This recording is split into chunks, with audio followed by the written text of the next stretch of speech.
विषय असा आहे, याच्या 15 वर्ष 20 वर्षापूर्वी आमचे खंडेताई आजी म्हणून आहे, ते इथले नगरसेवक होते, हे तुकुम तलाव वाडाचे.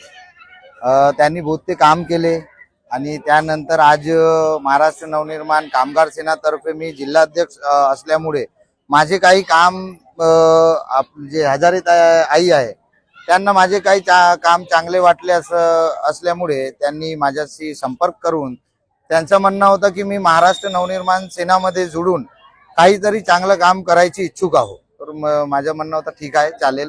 तर जेव्हा त्यांनी सांगितले की त्यांच्या आईच्या बारीमध्ये, तर मी म्हणलं की चांगली गोष्ट आहे.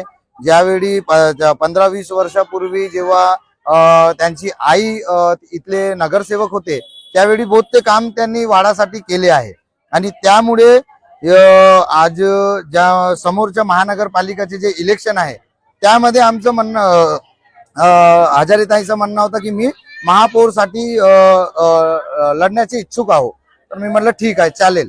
तर त्यांचं म्हणणं होतं मी वाड्यातले सर्व महिलांसोबत त्यांचे इच्छासोबत मी महाराष्ट्र नवनिर्माण सेनामध्ये प्रवेश करणार आहो आणि हे पूर्ण प्रवेशचे पूर्ण नेतृत्व जे आहे हजारेताई आणखी आमचे कंडे आई जे आहे त्यांच्या वतीने एवढा मोठा प्रवेश झालेला आहे तुकुम तलाव वाडामध्ये.